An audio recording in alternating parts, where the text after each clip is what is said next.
and ready! GMA Weather, serbisyong totoo ng GMA News. Mga kapuso, patuloy na binabantayan yung isang low pressure area o LPA na nasa labas pa po yan ng Philippine Area of Responsibility. Namatayan niya ng pag-asa sa napakalayong 3,240 kilometers. Diyan sa may silangan ng Mindanao, nasa may dagat Pasipiko pa po yan. Diyan sa may halos timog silangan ng Guam, mga kapuso.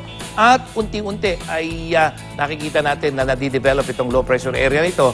At dito sa wind map ng Metra Weather, ito ay para sa Miyerkules, makikita niyo yung pag-ikot ng hangin. Ibig sabihin po niyan, ganap ng isang tropical disturbance to. At bago pumasok yan ng Philippine Area of Responsibility, sa tingin natin ay isa na itong tropical depression.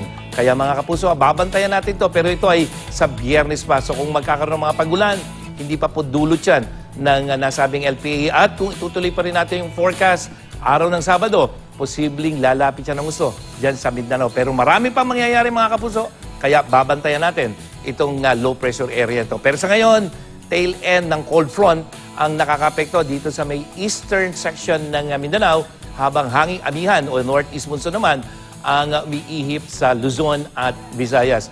At sa rainfall forecast ng Metra Weather, may mga pagulan. Unahin natin ang Luzon, din sa may silangang bahagi ng Cagayan Valley, lalo na dyan sa may Aurora at Quezon, sa ilang bahagi ng Rizal at Mindoro at dyan sa may Laguna, at maging dito sa ilang bahagi ng Visayas, lalong-lalo na mga kapuso, at dito sa may Mindanao, na dyan sa may Caraga at Davao Region, mga may pagulan. Umaga pa lamang at sa hapon, Soc-Sargent, dito sa may Zamboanga Peninsula at Sulu Archipelago, meron ka pong mga thunderstorm.